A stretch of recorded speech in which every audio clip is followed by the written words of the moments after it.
It is not just my opinion. There is real science behind why fall gardens rock.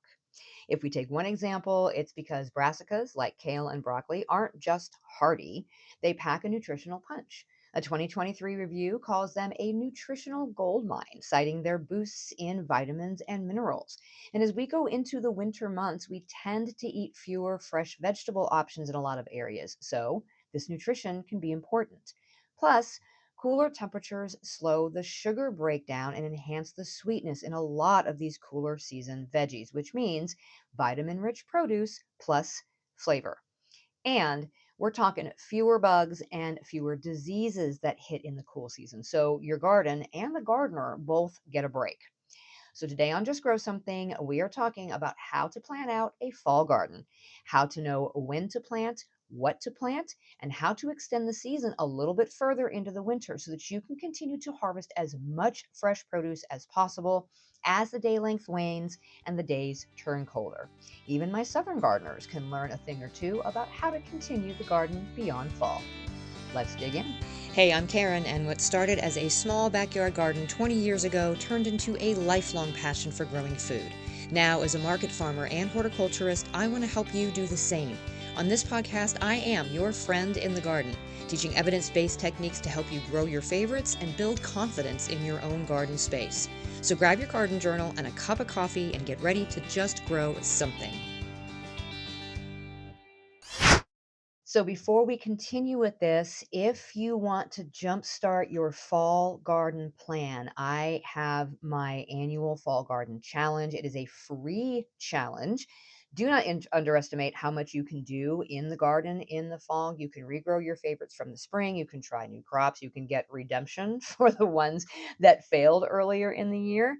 So go to justgrowsomethingpodcast.com/fall and you can sign up today and get started right away. It is 5 days of emails for observation and crop selection, learning how to time those fall crops, and helping you to create a very easy to follow plan. This is going to work for you if you are brand new to gardening in the fall, or if maybe you haven't been as successful before that you think you should have been. It's justgrowsomethingpodcast.com/fall, and that will take you right to the sign up. So the first thing about a fall garden is kind of your timing, right? So the first thing that we want to do is check our local first frost date. Out here, that's typically mid-October. It might be a little bit later. Sometimes it might be a little bit earlier. Just remember when you look at these frost dates, it's only about 30% accurate. So keep that in mind as you're trying to plan these things out. Set yourself a reminder, okay? Just put your date on the calendar for when it's time to plant or to plan a succession. There are apps out there that will help you do this, like Veg Plotter, I think is one of them. You can also just set yourself a phone reminder.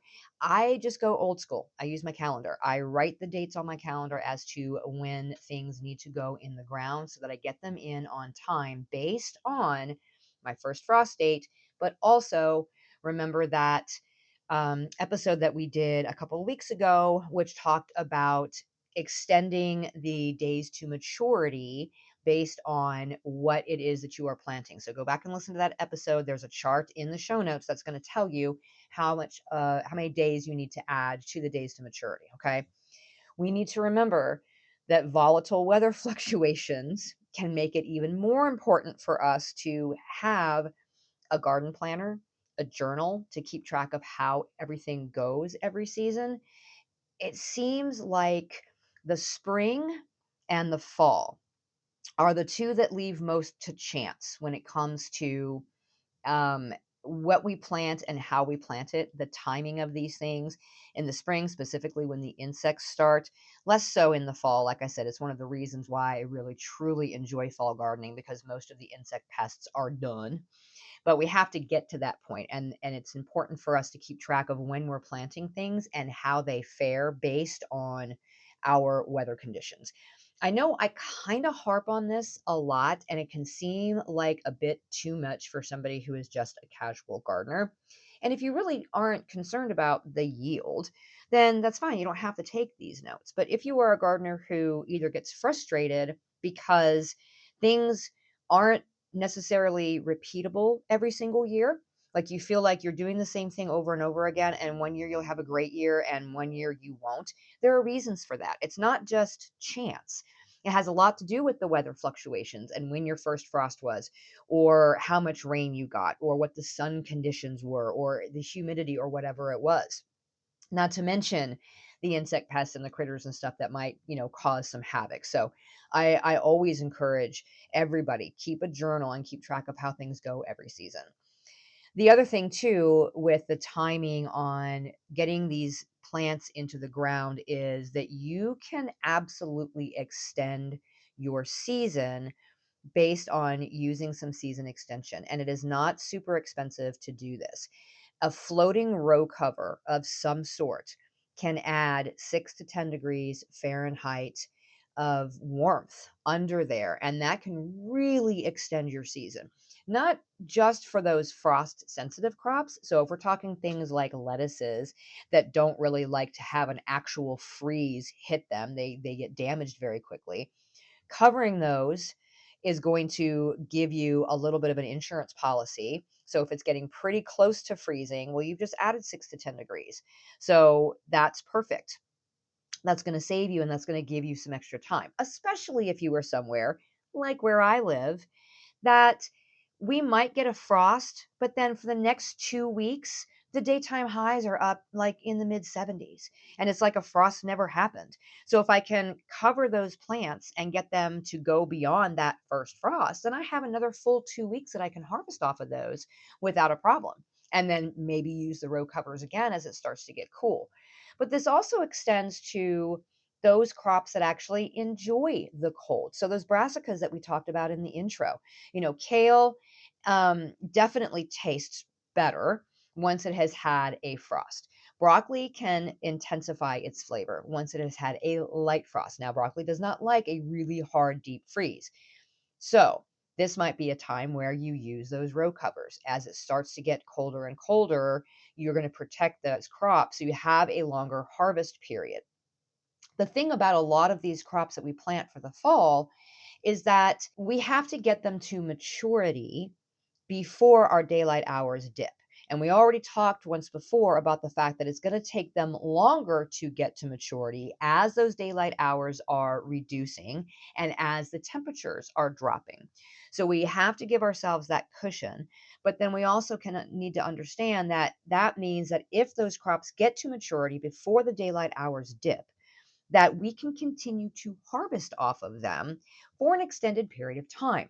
So long as they haven't frozen solid and gotten severely damaged, we can continue to harvest into the winter as long as they were mature. This is good for kale, spinach, all of your brassicas. You can do this with carrots, all these things. We'll talk about these things here in a minute, but it's just another one of the advantages of being able to kind of pick up some season extensions. So you want to just kind of drape these over. If you can do some hoops of some sort and then anchor the edges really well and then vent them during the day, that's probably your best bet because if you're using fabric, which you should not be using plastic. You should be using fabric. Then you don't necessarily want them draped over top because if they get wet, they can freeze and there's all kinds of a mess here. I don't worry about it as much in the spring as I do like in the fall. So I think we're kind of getting ahead of ourselves here. So let's talk first about the crops that we can grow. What are sort of the classics and what are maybe the newcomers to the whole game here as far as fall gardening is concerned. If you have taken my Plan Like a Pro course, you're going to recognize the phrases that I'm about to use in terms of succession crops, okay? If you haven't taken Plan Like a Pro, now is a really good time. You can go ahead and do that from the courses page on my website. It will totally prepare you for next season. And if you're doing the fall garden and you have time to get through it and really get planned, if you are in a warmer season or a warmer area, you have time to do that. But justgrowsomething.com/courses, you can find it. But what we're talking about is like rapid succession and split succession. These are really good for the shoulder seasons. These are usually cool season candidates. So what I would call rapid succession crops. These are crops that mature in 60 days or less, and they are perfect candidates for being planted very quickly behind one another, okay? Hence the phrase rapid succession. So, for instance, rather than planting your lettuce all at one time, you would stagger the plantings by 2 or even 3 weeks. These are usually crops that don't do well in the heat, and they tend to bolt in the spring when that summer heat starts to come in. So we stop planting them. But that makes them a great option for a succession or two or even three, depending on where you live in the fall garden. So, really good candidates for these rapid successions are things like leaf lettuces, spinach, baby kale, baby mustard, arugula, radishes, beet greens, if you're growing beets for the greens, baby chard, baby bok choy, and green onions if you're growing them from sets. So sets are the little onions that are basically second year bulbs.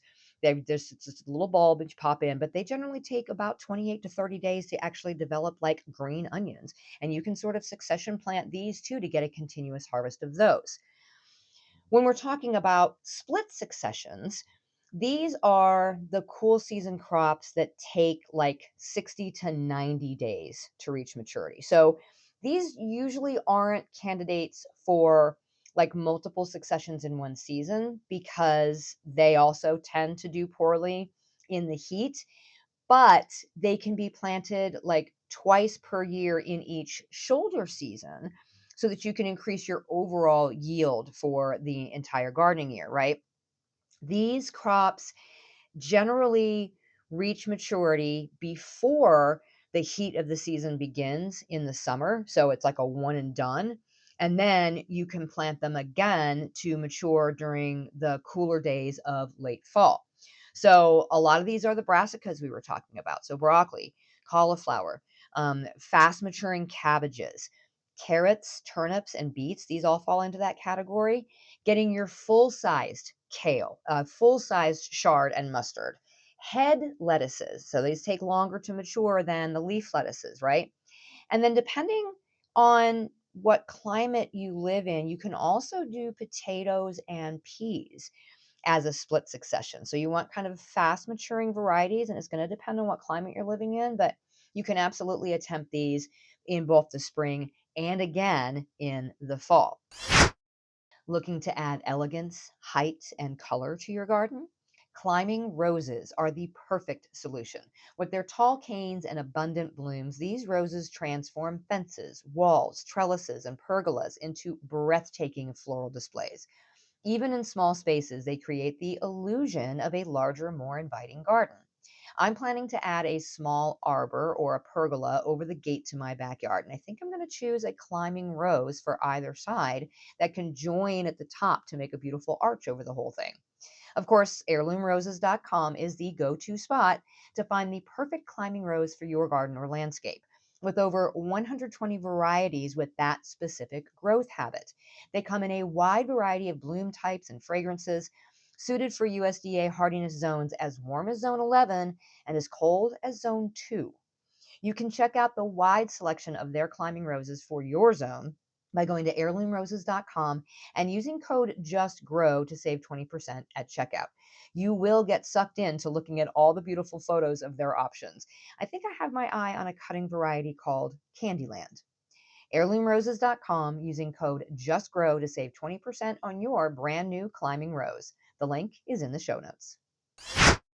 Now, there are ones that I kind of call mid-range successions. These are those crops that take like 60 to 90 days to mature, but that can stand the heat. So they are also candidates for the fall garden, depending on where you live. So, for instance, if you're in a climate where it really gets too hot for tomatoes and beans and some of the squashes, like in the midsummer, so think like South Texas, and your first frost comes much later in the year, or you don't get one at all, and we're just concerned about day length. So things like determinate tomatoes, bush beans, summer squashes, these can also be candidates for you in your fall garden. This is all about determining when your cutoff is for your garden and understanding the days to maturity for the crops that you want to grow. So, again, go back to episode 257 and refer to the chart in the notes where we added time to the days to maturity based on the waning daylight and the cooling temperatures, because there is an adjustment for fall that needs to happen. And then use that information, figure out what your cutoff is for your garden, and then decide if you have time to grow some of these crops, right? A few things that you might not have tried before that would be good for the fall garden would be Asian greens like Mitsuno and tatsoi. So tatsoi is like a smaller version of that large bok choy. They grow very quickly, they are very tasty, and they are shade tolerant. So if your garden light availability changes throughout the season. So, say in the spring, you have a whole lot of sun, right? You've got full sun in your garden in the spring because the trees haven't leafed out yet. They've all lost their leaves and all that sun is coming through. And you can grow a lot of these things with no problem because you have the full sun. But once those leaves start to fill in those trees and we get later into the season and the sun has shifted a little bit, then maybe you don't quite have as much sun in your late summer garden. That's not necessarily a bad thing, right? It makes it a little bit easier for you to get some of these crops into the ground if your garden is shaded during that late afternoon period in the hottest part of the summer, which a lot of the time is when we're having to plant these crops to get them to maturity. Then you might have a consideration for shade that might be important to you. So finding things like, Mizuna and tatsoi that are shade tolerant might be a consideration for you. So, as always, as we are planning out the garden, we want to take into consideration everything that is going on out there. So, like we just talked about, the shade. Okay, if the light has changed in your garden from the time that you planted in the early spring and then in the late spring for your summer crops, we need to be cognizant of that. It's a really good idea to kind of sketch the bed layout on a piece of paper. If you like using things digitally, then you can go ahead and recreate that digitally on, Veg Plotter or on your tablet or whatever you want to do. It's just a good idea to take account of what is currently in the summer garden and how you can utilize some of those existing plants to help maybe shade some of these things that you're planting in the late summer for the fall, or what is going to be exiting the bed and you are going to is going to make way for more room for you to be able to plant things for the fall. This is also an opportunity to be able to sketch out what interplantings you might want to do. So if you do some fast growing radishes in between your slower growing brassicas, that's going to maximize your space and your timing. It makes it easier to kind of visualize this if you have it laid out in front of you, and it gives you the opportunity to sort of move things around based on how long it takes them to get to maturity, how much sun they need, etc., before you actually go out there and plant them. Because obviously, once you get them planted, it's a little bit harder to get them moved. I also would say don't overlook containers, things that you can grow on the porch, things that you can grow in pots that can be moved around based on the amount of sunlight that is still available. Because remember, we're at that time of the year when the sun is starting to change its trajectory over our gardens, and so being able to sort of follow the sun if you need to might be a good way to do that. You can grow salad great on on the porch in pots. You can also possibly look at extending your season a little bit by being able to bring those things indoors, or even just doing microgreens indoors. And we don't talk about microgreens a ton, but they're very nutritious and they're usually pretty easy to grow. So even if you're not getting into a large amount of crops that you're growing for the fall, you can still add microgreens, and that's going to help you.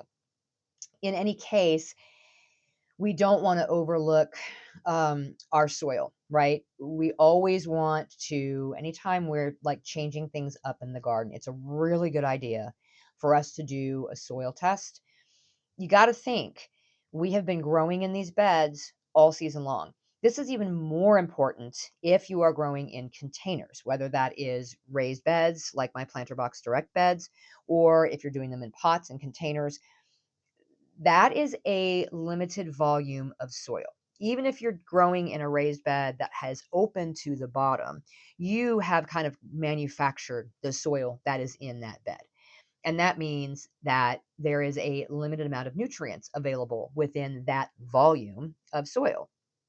So we need to be cognizant of the fact that our plants that we've been growing since the spring, or the very intense sort of heavy feeders that we grew in the summer, may have depleted that soil a little bit. So it's a good idea to test the soil, not just for nutrient needs, but also for the soil pH, because that can change too. This is also important if you're doing in ground beds. I mean, our ground, especially depending on where you live and what soil profiles you have, the nutrients that can be drawn that sort of alleviate from underneath aren't always as much as we might think they are. So you're still going to have to amend your in ground beds in a lot of places, especially if you're growing pretty intensively. If you're growing a lot of plants in a very small space, you're doing a lot of interplanting, like I recommend, then you might be drawing a lot of those nutrients up. So now is a really good time to do a soil test and figure out before you start planting whether or not you need to amend those beds. I just picked up probably 20 bags of a garden. It's not a garden soil, it is a raised bed garden soil. And so it's a nice mix of a bunch of different things. And I'm going to use that to refresh about 10 of the beds that I'm going to be completely sort of turning over and planting anew for the fall. And then once the end of the season comes and I have to, everything's done in the other beds and it's spent and I pull them out, then I will end up refreshing the rest of those. And then I'm going to cover everything with mulch. With the in-ground beds, some of them are going to be refreshed with compost as I turn them over to put the fall brassicas in. So that's going to happen. Compost is always a really good idea if you can mix that in. If you have, biochar or wood ash, if your soil is a bit acidic, that will help. So again, taking that pH is a good idea. This is not only going to help with the nutrients, it's going to help with the microbial life. And that is really, really important to just the overall health of the plants, but also the nutrition that we get out of those plants. If you've been watching the whole tariff situation here in the US with the on again, off again, this month it's 110%. Oh, this month we reduced it to 30%, and on, you likely have decided against making any major purchases that might involve something being shipped in from overseas. I know I have. But I also need to continue expanding my garden and replacing my worn out old wooden garden beds. The good news is the raised garden beds from Planter Box Direct are made in the US by a US company from US steel. These are not beds being shipped in from overseas that are going to be subject to some crazy markups no matter when you order them. They're super durable. They come in a ton of different colors and styles, and these are the beds that I'm getting crazy high yields out of this year. Get your own beautiful, functional, and durable raised garden beds by going to planterboxdirect.com and using code JustGrow10 to not only save 10%, but get free shipping. So not only do you not have to contend with tariffs, you don't have to pay anything to ship these steel beds to your door. Planterboxdirect.com with code JustGrow10 to save 10% and get free shipping on my favorite raised garden planters. The link is in the show notes. Winter cover crops or living mulches are also a really good possibility for the fall garden, even if you don't plan on growing anything to actually eat. If you're kind of just done with the garden at this stage of the game, which I totally understand, especially with the way some of our summers have gone. If you're just burnt out on the garden and you just want to be done with it, and okay, summer's over, that's it. I'm dropping my shovel and I'm walking away. I encourage you to at least at the end of the season, start to at least clear out those beds a little bit. And if you can plant some cover crops in your beds, and it doesn't matter if it's a raised bed or if it's an in-ground bed, you can use cover crops no matter what, or a living mulch, whatever you want to call it. That is going to help to improve the structure and the fertility of your soil. It's also going to help to feed those soil microbes. And if you can plant something that sort of comes up and then stays in place throughout the winter time, even if it winter kills, If it winter kills, it's going to act like a natural mulch once it kind of keels over. So you're protecting that soil, but you're also feeding it at the same time. So even if you're not going to plant kale or broccoli or spinach or beets or carrots or whatever, um, plant something that's still going to benefit your garden. And it's going to benefit you come spring because you won't have to add as much in terms of nutrients, and you won't have to worry as much about mulch. You can actually plant right into it. So there's a whole different bunch of benefits to planting cover crops rather than, planting an actual traditional garden. It's also shown that cooler soil sustains microbial activity better than the heat dried summer soils. So if you are growing a fall garden, you very well may see that as long as you have, kind of updated the fertility and made sure that you have enough fertility in the soil, that you might actually get better crops than what you did through the summertime, just because that soil is cooler and those microbes are moving around and doing their jobs better. And so you're getting better plants out of it, which is fantastic. So, what about like the cool season pests and diseases? Honestly, in my area anyway, we don't have to worry about a whole lot of them once we start to get towards the end of the summer and we start to move into fall.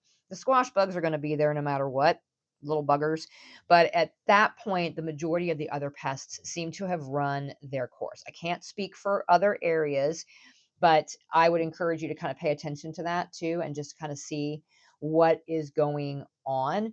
Again, the floating row covers that we use as frost cloth can also help to keep out things like cabbage loopers and aphids and that sort of thing. So that's kind of doing a double whammy there. Of course, I always recommend insect netting anyway. But if you're looking for something that kind of will do dual purpose, you can get very light floating row covers that will act as a natural, sort of pest control. And then you can continue to double and triple up that layer over top when you need it for frost protection. So you can, save yourself by just kind of buying one type of a thing and being able to use it. Um, in terms of diseases, I think really we're mostly concerned about fungal issues, especially if you are in an area where the winter is actually your rainy season and that's when you get the most of your moisture. That usually is the thing that we watch out for, especially since you're not going to have quite as much in terms of the sun's sort of drying rays in the late fall, and as we move into winter. So that's just something to watch for. And again, you can use the row covers, is you just want to make sure there's some breathability. So if you can put some sort of a support over top of those rows or in the beds, then that's going to help with that airflow. You just want to check regularly, right? So check for the fungal diseases. So like downy mildew, it can literally, show up practically overnight, and part of that is because the nights are longer, and so it can just start that blooming period much more quickly, in the dark, and you're not checking on it. So just check regularly, both for your cool season pests and also for the fungal diseases. Okay, so quick checklist for the fall garden, right? Find your frost date, figure out what it is that you want to grow. You're going to count backwards, right? We've talked about this before in terms of figuring out what the days to maturity is for what it is that you want to grow, and then adding that percentage, knowing that we're going into a darker, cooler season, so we need to add some extra time. And at this stage of the game, you may or may not have time to start from seed. So you may need to find some plants somewhere, or you're going to sow directly into the soil and just set yourself an alert of some sort as to when that date comes up. I have a calendar. I write on there every single one of the days where it is the ideal time for me to plant the crops that I am going to grow. In fact, we have a bunch of them going on this week, and then again next week, and then again the week after that. So it can be spaced out depending on what it is that you're growing. I would also say to be a little bit flexible in this too. If you're planting, conditions are not ideal. We are in a severe heat warning for about 6 days, I think, this week. And I mean, the heat indices are going to be up over like 107, 108 Fahrenheit.